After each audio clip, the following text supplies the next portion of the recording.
¿Cuántos años la iglesia lleva predicando arrepentimiento, hermano? Y la gente se burla y se ríe y dice, uy, ¿desde cuándo yo vengo oyendo que Cristo viene, que Cristo viene, que no viene todavía? Uy, desde que yo era pequeño, mire, todo igual. Ah, ese paquete de estos cristianos que también medio loco. La Biblia dice que Dios no retarda sus promesas como algunos la tienen, ¿verdad que sí? No, sino que Dios paciente. Dios tiene paciencia, esperando que los hombres escuchen el llamado para Él poder responder con amor. Porque va a llegar un día en que buscar a Dios va a ser demasiado tarde. Va a llegar un día en que buscar a Dios va a ser demasiado tarde. Por eso que Dios llama a tiempo a los hombres. En la queja de Dios, a pesar de los llamados, los hombres no quieren buscarme. Y no se va a retardar el castigo. Al contrario, se burlan e ignoran el llamado de Dios para ellos. Un llamado hecho con amor, porque Dios es amor.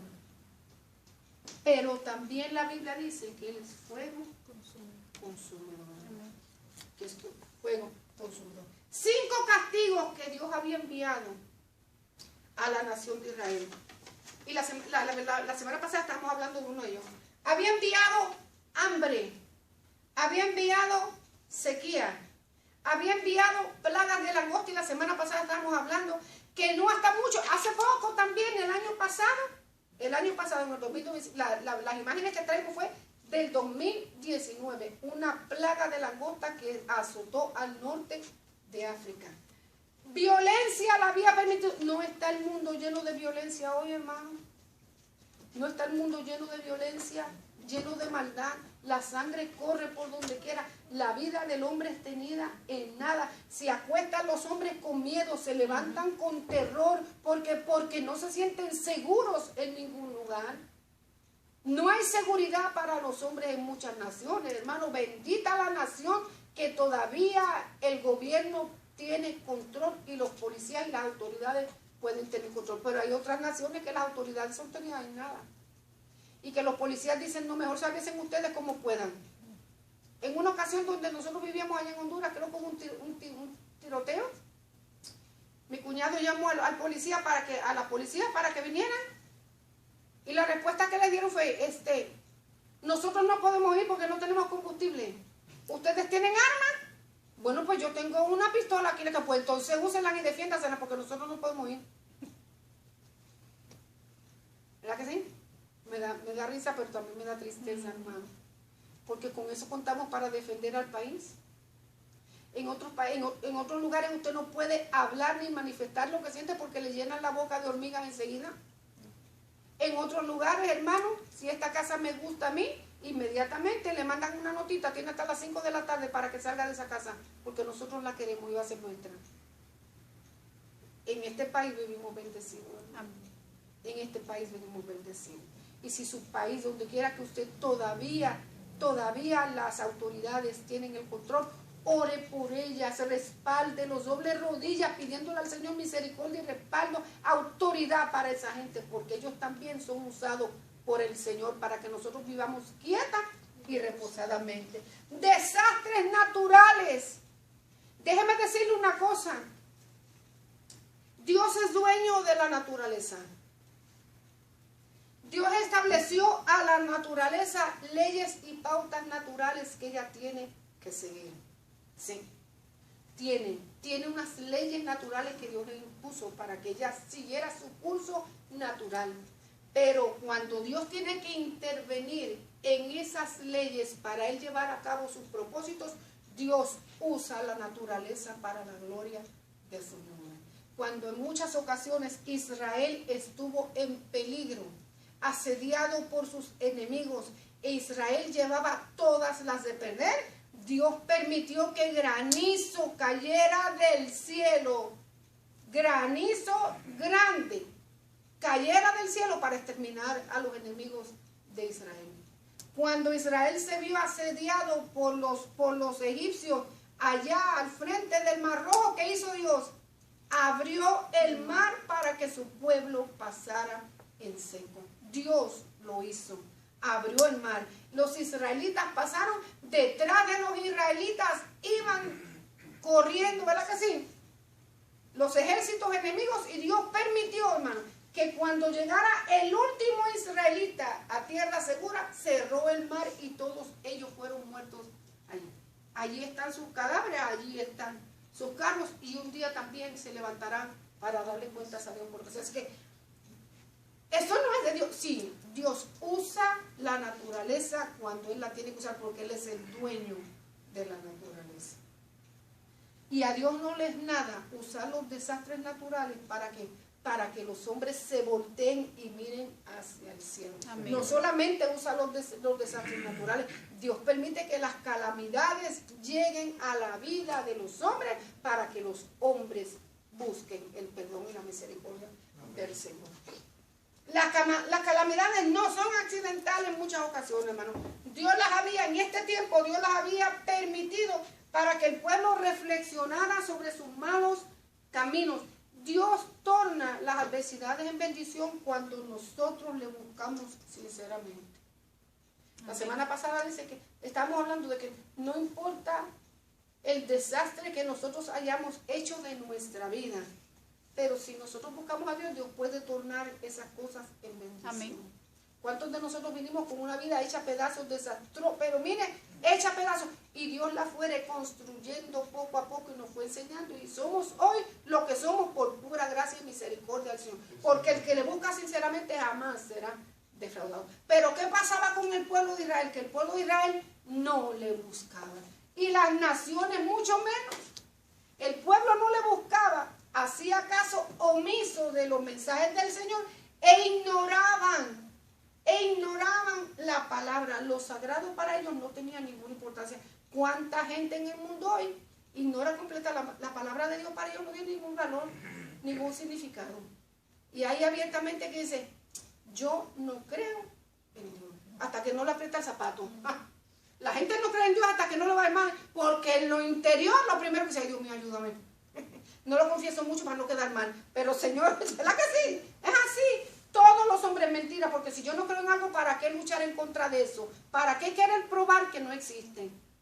¿Ve? Si Dios no existe, ¿para qué probar? Todos los hombres en su corazón saben que Dios es real y verdadero. Para el arrepentimiento no hay alternativas. Y una vez que el castigo de Dios se manifiesta, no hay manera de detenerlo. La Biblia dice aquí, buscad, verso 6, buscad a Jehová y vivid.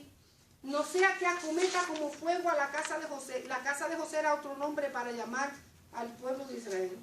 Y la consuma sin haber en Betel quien lo apague. Miren lo que dice el verso 8. Buscad al que hace las Pléyades y el Orión. Son parte de constelaciones. Y vuelve a las tinieblas en mañana. Y hace oscurecer el día como noche. Y el que llama las aguas del mar y las derrama sobre la faz de la tierra. Jehová es su nombre. Verso 14. Buscad lo bueno y no lo malo para que viváis. Porque así Jehová Dios de los ejércitos estará con vosotros, como decimos. Aborrecer el mal y amar el bien y establecer la justicia y juicio. Quizás Jehová Dios de los ejércitos tendrá piedad del remanente de José. Ese era el llamado de Amós al pueblo. Buscar a Jehová mientras pueda ser hallado. Alcanzarle. Aquí está Dios, perdona. Dios es un Dios perdonador. Porque cuando Él derrame su juicio, difícilmente lo va a detener. Vamos a hablar un poquito del castigo divino, porque esta es la pregunta que la gente se hace muchas veces. Si Dios es amor, ¿puede castigar a los hombres? Porque la gente se confunde en esto. Dios es un Dios de amor. Dios no castiga a nadie. Dios no castiga a nadie. Le tengo buenas noticias. La Biblia dice que sí. O bueno, no sé si son buenas para usted o no son buenas. Depende, ¿verdad? Depende cómo la reciban. Dios castiga. La Biblia dice que Él castiga y azota a todo aquel que recibe por hijo. Y ahorita lo vamos a ver. Ahora, vamos a definir la palabra castigo. La vamos a definir lo que dice la Real Academia Española. La palabra castigo, según la define el Antiguo Testamento, y quiero que sepa que me dio trabajo conseguirla, porque no en muchos lugares hay un diccionario hebreo al español. Tal vez hebreo al inglés lo hay, pero no lo busqué en inglés, lo busqué en español. Me dio un poco de trabajo. Y lo que lo define en el Nuevo Testamento. Primero vamos a ver lo que dice la palabra castigar. La Real Academia Española dice, castigo es una pena que se impone a aquel que ha cometido una falta. Y la pena depende de la severidad de la falta cometida. ¿Okay? La Biblia dice que hay pecados de muerte y hay pecados que no son de muerte. Cuando hay un pecado de muerte, decía Pablo, yo mismo lo digo, que no se ore por eso. Cuando hay un pecado de muerte, Dios tiene que ¿qué? Dios tiene que imponer una pena a aquel que ha cometido la falta. Si corrige y le aplica la corrección a los creyentes, ¿cuánto más no lo va a hacer con aquel que no tiene temor de él, que no escucha? ¿Se acuerdan las semanas pasadas? Estuvimos hablando de la importancia de recibir la palabra, de escuchar, de recibir y de aceptar la palabra. Eso es lo más importante en la vida del hombre. ¿Por qué? Porque el hombre tiene que saber que cuando falla y peca, violenta la santidad de Dios, ofende a Dios, y todo aquel que ofende la santidad de Dios, su justicia se tiene que activar, porque Él es Dios santo y es Dios justo. Por eso es que dice la Biblia en Romanos que la paga del pecado es muerte. Mas la dádiva, juntamente con la advertencia de lo que significa el pecado y lo que acarrea el pecado, Dios en su amor y su misericordia deja saber. ¿Cómo dice? ¿Más la qué? La dádiva, el regalo de Dios es ¿qué? Vida eterna en Cristo Jesús, Señor nuestro. Hay un castigo por violentar la palabra del Señor y quebrantar y ofender su santidad. Pero también Dios da la oportunidad de buscar a Dios sinceramente y buscarlo antes que sea demasiado tarde. Ok, castigar. Dice que el castigo se impone o la pena se impone de acuerdo a la gravedad de la falta que se haya cometido. En el Antiguo Testamento está esta palabrita que yo no la puedo pronunciar, pero la escribí aquí, musar, así mismo la escribí, porque yo no hablo hebreo, español y inglés un poquito malo. Vamos que, diga, la palabra musar quiere decir, se relacionaba con el castigo corporal o la corrección verbal. Era usada, depende la situación en la que se encontraba, depende de la situación, así era usada la palabra. Podía ser una corrección en palabras, como te dice, muchachito, por favor, nene, estate tranquilo. No, hay niños que atienden a la voz del padre, a la buena y tranquilo, pero hay niños que fallan el 1, 2 y 3 y hay que sonárselos. ¡Ay, la violencia! Si hubieran padres que corrigieran con amor a su hijo, pero también que aplicaran la vara cuando fuera necesario, la sociedad no estuviera tan corrupta como está hoy. Porque a mí me aplicaron la vara, si no entendía verbalmente, me aplicaban la vara. Y aquí estoy bien y no tengo ningún trauma. No, ni psicológicamente estoy perdida ni cosas por el estilo. Entiendo y hago la salvedad. No estoy de acuerdo al maltrato. Me explico, hermano. Son dos cosas totalmente. Pero unas buenas nalgadas a tiempo, hermano, no van a hacer que nadie se muera. A ver, dice, castigo corporal o la corrección verbal. Se usa el término vara y palabras como instrumentos de corrección. Y esto se usa, y estas dos palabras se usaban en el entorno familiar. Tenían que ver con el entorno familiar. Se buscaba con esto influir en las personas para que fueran corregidas. Así como usted corrige a su niño. De esa misma forma de aplicar, ¿verdad? Si la palabra no funcionaba, entonces la vara se aplicaba. No sé si tuve un verso bíblico para eso. No sé si a nadie le di verso bíblico para eso. No tiene un verso bíblico, ¿verdad que no? Ok. Ahorita tengo uno por ahí por Proverbios, me parece. Ok. Vamos. ¿No tengo en Proverbios un verso bíblico? Ok. No tengo a Proverbios por ahí. ¿Quién busca Proverbios? ¿Nadie tiene Proverbios 3? 3:11. Ok, allá.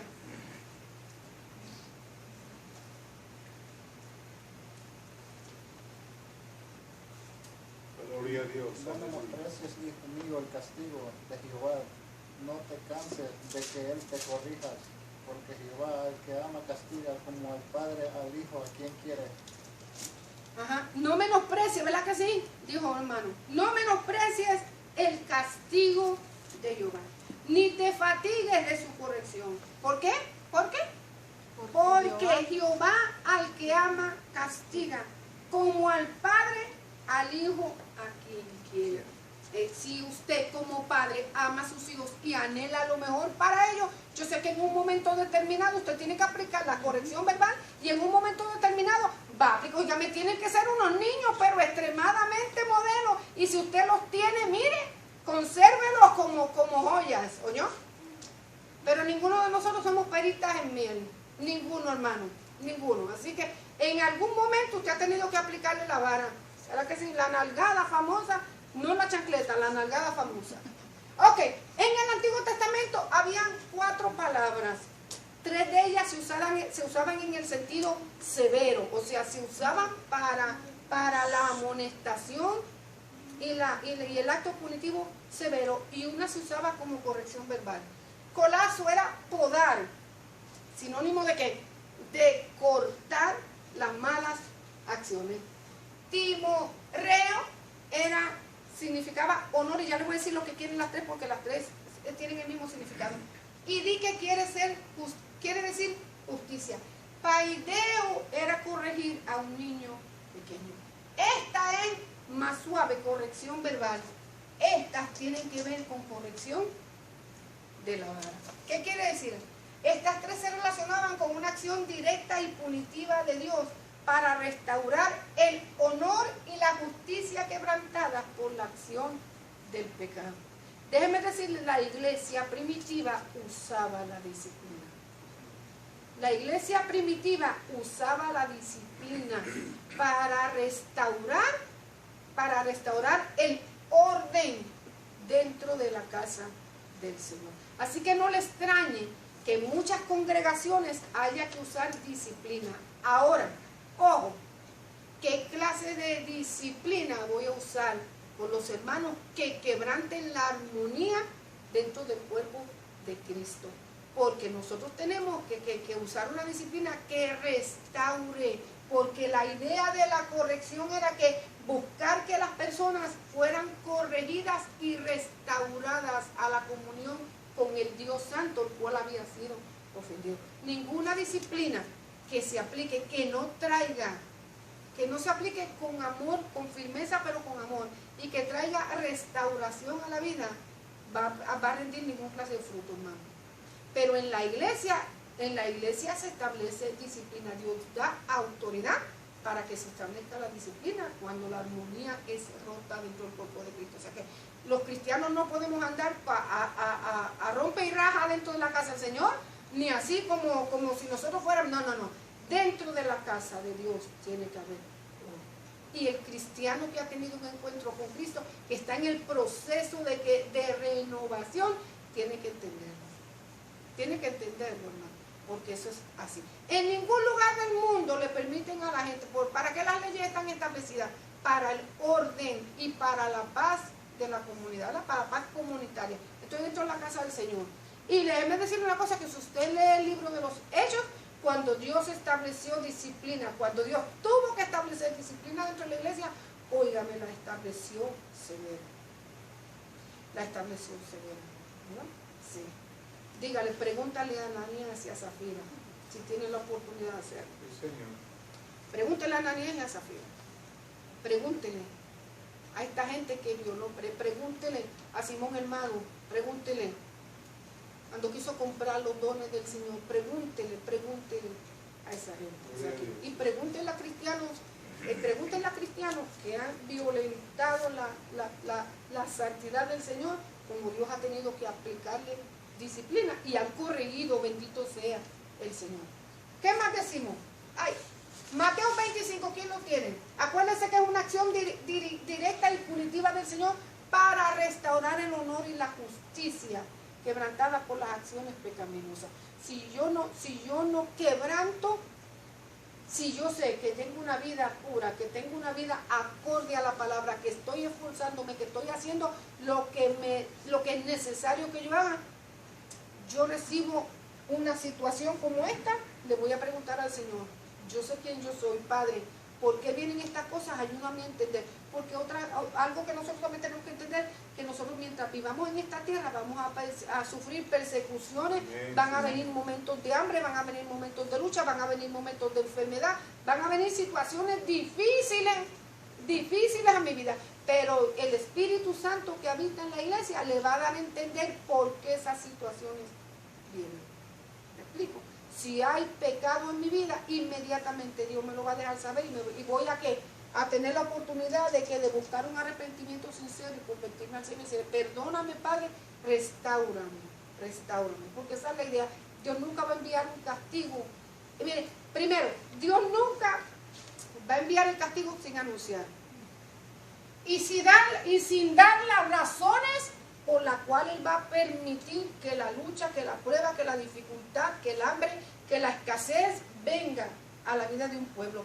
Dios siempre va a levantar a sus profetas. ¿Para qué? Para darle oportunidad a la gente al arrepentimiento. ¿Qué dice Hebreos 10:21? ¿Quién tiene Mateo 25:46? ¿Nadie lo tiene? Mateo 25:46. El próximo, ¿quién tiene el próximo? Lo que yo busco, Mateo 25:46. Nadie lo tiene. El próximo, ¿quién lo tiene? Hebreos 10:29 y 30. Hebreos 10, 29 y 30 dice: ¿cuánto mayor castigo pensáis que merecerá el que pisotea al Hijo de Dios y tuviera por inmunda la sangre del pacto, en la cual fue santificado e hicieron afrenta al Espíritu de gracia? Queremos, ajá. Pues conocemos al que dijo: mía es la venganza, yo daré el pago, dice el Señor. Y otra vez el Señor juzgará a su pueblo. Entonces, ¿qué es lo que Dios dice? Quiere una acción punitiva severa en la Escritura. Aquí la tiene. El que viola la ley de Moisés por testimonio de los testigos muere irremisiblemente. ¿Cuánto mayor castigo pensáis que merecerá el que pisoteare al Hijo de Dios y tuviera por inmunda la sangre del pacto en la cual fue santificada? Y no solamente tuviera por inmunda la sangre del pacto, hiciera afrenta al Espíritu de gracia. ¿Quieren una acción punitiva de Dios? Ahí la tienen. ¿Cuánto pensamos? ¿Cuánto mayor castigo pensamos nosotros que recibirán aquellos que se burlan, que se ríen, que rechazan el nombre de Cristo, que lo recibieron un día y después lo abandonaron y lo dejaron? ¿Verdad que sí? Lo abandonaron y se fueron. Castigo temporal, dos maneras en las que Dios castiga. ¿Con esto va a terminar? Judas, Primera de Tesalonicenses, que no quiero dejar un verso, pero el tiempo va corriendo. Segunda de Tesalonicenses 1. 8 y 9. En llama de fuego para dar retribución a los que no conocieron a Dios, ni obedecen al Evangelio de nuestro Señor Jesucristo, los cuales sufrirán pena de eterna perdición, excluidos de la presencia del Señor y de la gloria de su poder. Entonces, Dios sí castiga, hermano. Dios va a darle retribución a aquellos que se burlaron, que se rieron y que rechazaron el Evangelio de Jesucristo. Dos maneras de castigar. Primero, el castigo temporal, que en este caso lo estamos viendo aquí en el pueblo de Israel. El castigo temporal purifica al pecador y lo invita a arrepentirse.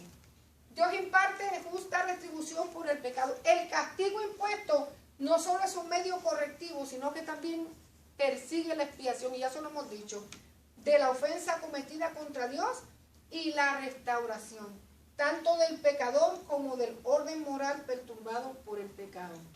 El pueblo de Israel, Dios le envió palabra y lo pasó por el castigo.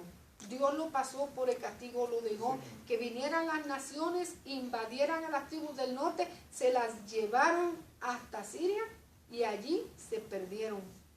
No se sabe. Últimamente están tratando los judíos de poder, ¿cómo es? Seguirle los rastros a las 10 tribus perdidas, pero con poco éxito. Han podido, poco éxito.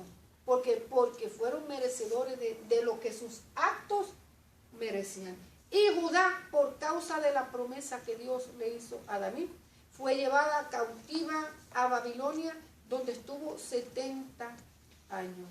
Y probó lo amargo de sus acciones. Y allí gimió y clamó y pidió perdón. Y Dios, por amor a David, la promesa que le había hecho a sus siervos, los trajo nuevamente, fueron restaurados, porque allí oraron, se humillaron, buscaron y Dios los restauró. Porque Dios es amor, Dios restaura. Porque precisamente los demás versos no vamos a tener tiempo para leerlos, hermano, pero se los voy a dejar ahí de tarea. Lucas 12, 14, Proverbios 3, 11, creo que lo leímos, Jeremías 30, 11 y Hebreos 12, 55, 11. Este es el castigo temporal donde Dios permite la situación y restaura cuando oye el clamor de su pueblo. Y también está el castigo eterno, que es parte de la justicia divina como retribución o pago al rechazo definitivo del amor de Dios. La persona es la que elige, en base a sus propias decisiones, a dónde va a pasar su eternidad. Yo siempre digo, Dios va a hacer todo lo que está a su alcance como Dios para alcanzar las vidas a través de la palabra. Pero en definitiva, el hombre es el que decide a dónde pasar la eternidad. Y si yo tengo mis hijos, tengo mi esposo, tengo mi familia, tengo mis amigos, tengo alguien que yo estoy orando fervientemente por ellos para que vengan a Cristo, Dios va a alcanzarlos con su palabra. Dios los va a bombardear con su presencia. Dios los va a llevar a situaciones donde ellos tengan que humillarse, buscar, llorar y gemir. Pero en definitiva, quien acepta o rechaza el evangelio, para bien o para mal, es el hombre. Y ellos son los que, porque Dios no va a obligar a nadie a que le sirva. Dios va a poner todo en bandeja de plata para que el hombre, mire, se vuelva a Dios sinceramente y nunca va a ser defraudado. Pero va a venir el tiempo en que hay que buscarle, porque va a llegar a ser demasiado tarde. Ya después la Biblia dice que está establecido para el hombre que muera una sola vez. Y después de esto, el juicio. No hay una reencarnación, no hay un estado, no hay un estado de purgatorio. Eso es mentira. La Biblia dice que el hombre escoge en esta tierra dónde va a pasar su eternidad. Porque después dice, está establecido que muera una sola vez y después de esto, el juicio.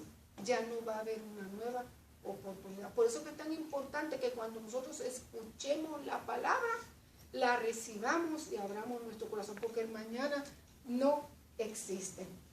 Dios es amor y quiere que todos los hombres sean salvos, pero también es justo y es santo. Y cuando su santidad es ofendida, Él obra para vindicar, para darle honor, establecer el honor a su honra y a su santidad. Junto con el castigo, Dios nunca va a aplicar el castigo. Y esto quiero que esté bien claro. Nunca va a aplicar el castigo ni con odio ni con venganza, sino con justicia, porque Él es justo. Amén. Dijo David en cierta ocasión, caiga yo en las manos de Dios y no en las de los hombres, porque los hombres no tienen justicia. Yo prefiero caer en las manos de Dios porque lloro y humillo y yo sé que Él es movido a misericordia. Pero va a llegar el día en que la puerta se cierre y ya no va. La puerta de las oportunidades se llama Cristo Jesús. Amén. No hay otra puerta por la cual el hombre puede entrar, solamente a través de Cristo. Yo puse aquí 3 verdades importantes. Termino con esto, me gustó y la oportunidad de salvación es para todos los hombres, sin acepción de personas. Número 2, para ser salvo, el hombre tiene que entrar por la puerta que es Cristo. Fuera de Cristo no hay otra manera de llegar al Padre. Número 3, llegará el momento en que se deseará entrar por esa puerta, pero ya no se podrá. Así que Dios le bendiga, Dios le guarde. Si usted en casita escuchó esta palabra y sabe que Dios está tratando con usted, ya sabe lo que tiene que hacer. Abra su corazón a Cristo. Nosotros le hemos explicado, le hemos orado ahí donde usted está. Abra su corazón, acepte a Cristo como su Salvador. Pídale perdón. Si quiere, déjenos una notita. Si aceptó a Cristo como su Señor y Salvador y quiere compartirlo con nosotros, déjenos un mensajito ahí para nosotros orar. Pero vendrá el día. No permitamos que la muerte nos sorprenda o que venga el día del juicio y nosotros no tengamos oportunidad para escapar. La palabra de Dios es real y verdadera. Amén. Amén. Dios le bendiga. La semana que viene vamos a estudiar el libro, ya le voy a decir. El libro de Abdías, capítulo 3. No es un libro grande, lo puede leer completo para que tenga una idea de la lección. Dios le bendiga, Dios le guarde. Pastor, oramos. Vamos a orar entonces y vamos a darle gracias al Señor por la bendición de su presencia. Llévese esta palabra en su corazón, medite en ella. Todavía tiene vida, está fuerte, tiene la oportunidad. Aleluya. Antes de que llegue el día malo y quiera buscar a Dios y no lo encuentre. Padre, en el nombre de Jesús, nosotros te damos gracias por esta palabra. Tu palabra es viva. Tu palabra nunca va a llegar atrás vacía, mi Padre. Tu palabra es real y es verdadera. Señor, tu palabra nos enseña que tú envías tu palabra, que tú envías el aviso, Padre, y que aquel, Señor, que es prudente, aleluya, ve el mal venir y se aparta, Señor, aleluya. Mi Dios, pero el simple, Señor, cae en él y es destruido, y le costará lágrimas y lloro y sufrimiento, mi Señor. En esta noche permite que esta palabra de vida llegue al corazón que está en necesidad. Y tú obres, Padre, y tú lo guíes a verdad y a justicia, porque tú eres fiel y verdadero. Tu palabra nos enseña, Señor, que todo aquel que busque, implore el nombre de Jesús, aleluya, será salvo, Padre, si confesamos, si creemos en nuestro corazón y confesamos con nuestros labios, Padre Santo, que Jesús es el Señor. En esta noche, mi Dios, bendice la iglesia de Jesús en toda la faz de la tierra, Señor, y aquellas almas que están en necesidad. Aleluya. Te rogamos, Señor, que las sanes, que las libres, Señor, que tengan